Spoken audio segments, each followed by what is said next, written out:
Débuter dans le monde du stream peut être très compliqué si on veut correctement faire les choses. Tu te prendras certainement des murs et tu rencontreras des obstacles. Tous les jours, de nouveaux streamers font leur arrivée sur les plateformes de stream. Mais toi, visiblement, tu prends le temps de chercher des infos et regarder des vidéos avant de te lancer. Donc c'est que tu as envie de réussir ton entrée et tu es bien parti.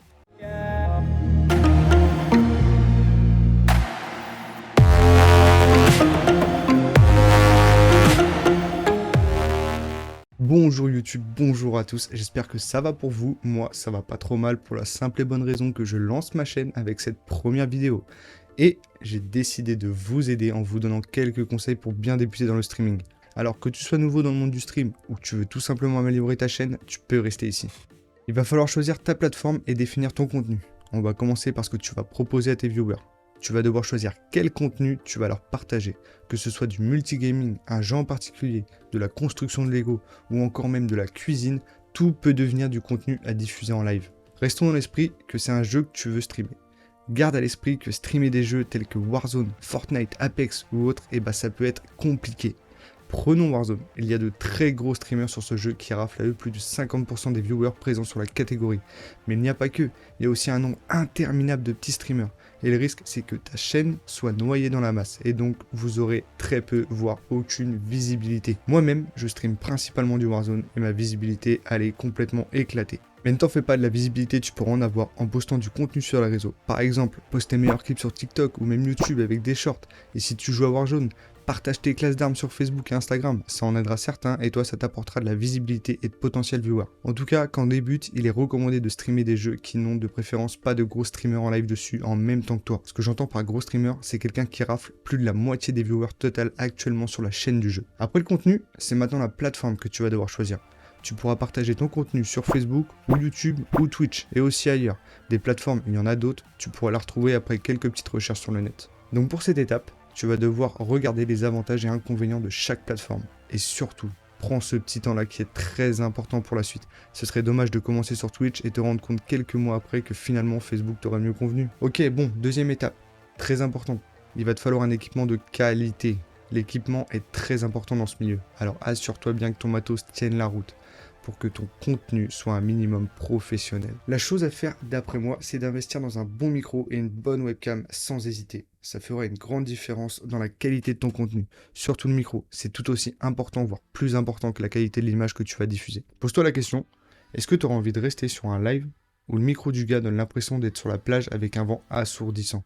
En tout cas, moi je passe mon chemin et beaucoup d'autres passeraient leur chemin aussi. Si vous voulez pas investir dès le début dans un casque et dans un micro de stream, vous pouvez prendre un très bon casque micro. J'en ai utilisé un avant d'avoir mon micro que j'ai actuellement et c'est le Logitech G Pro X. Et franchement, la qualité du son et surtout du micro, c'était vraiment propre.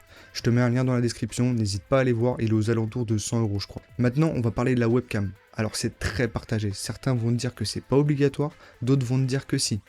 Moi, je vais très fortement la recommander. Ça améliorera grandement l'interaction sociale avec tes viewers et aussi la visibilité. Alors tu vas me dire pourquoi la visibilité ?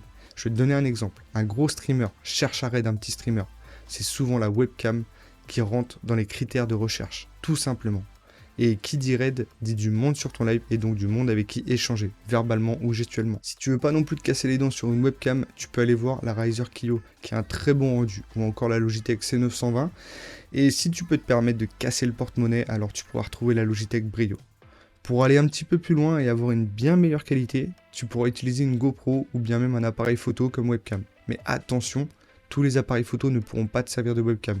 Et ça, tu peux aller le checker sur le site d'Elgato, je te mets le lien en description. Tant que j'y pense d'ailleurs, je te cale aussi les liens pour le casque et les webcams sous la vidéo. Tu vas sûrement commencer avec un budget un petit peu serré, mais au fil de ton développement, tu pourras améliorer ton matériel afin de proposer un contenu de meilleure qualité. Et maintenant, petit tour rapide sur les logiciels qui te permettront d'envoyer le flux sur la plateforme que tu auras choisie. Je te le répète une fois de plus, mais pense à bien la choisir cette plateforme. Toutes ne se valent pas. Si tu streams depuis ta console, tu peux passer cette étape, ça ne te servira pas à grand chose, on va parler logiciel. En revanche, du coup, si tu streams depuis un PC, tu vas avoir besoin d'un logiciel. Et là, on peut en retrouver quelques-uns. Les plus connus et de loin les meilleurs, c'est OBS Studio et Streamlabs OBS. Choisis en fonction de celui qui te semble le plus simple à utiliser et le plus facile à comprendre. Je vais très prochainement faire une vidéo pour vous aider à régler ces deux logiciels. Ça sera une suite logique à cette vidéo. Ce qu'il faut savoir, c'est que sur OBS, tu as un panel de plugins que tu ne retrouveras pas sur Streamlabs. Et ces plugins, au fur et à mesure de ton développement, ils te seront très pratiques. Au premier abord, ça vous paraîtra peut-être compliqué, mais pas de panique, je t'apprendrai à les prendre en main ainsi qu'à les régler afin que tu proposes un stream de qualité. La quatrième étape consistera à avoir une bonne planification. Avoir un planning est essentiel quand une communauté te suit. Et je ne suis pas un bon exemple car moi-même je n'ai pas de planning. Mais je vais bientôt m'y coller. Pour l'instant je suis focus sur mon contenu YouTube et j'ai pas mal de boulot si je veux réussir à aider un maximum d'entre vous. En tout cas, planifie ton contenu à l'avance pour que tes viewers soient prêts à te retrouver tel ou tel jour et même pour toi, ça sera plus confortable. Combien de fois je me suis retrouvé face à mon écran prêt à démarrer mon live mais sans savoir quoi streamer.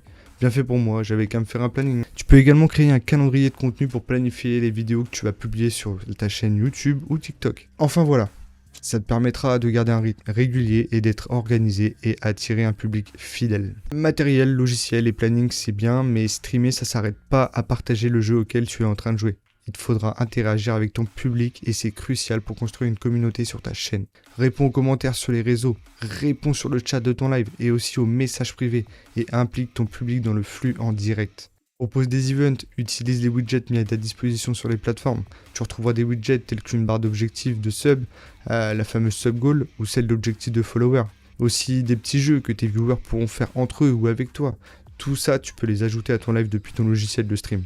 Tu peux aussi créer des alertes afin que tout le monde soit au courant quand tu reçois un nouveau sub ou bien même des bits et des stars.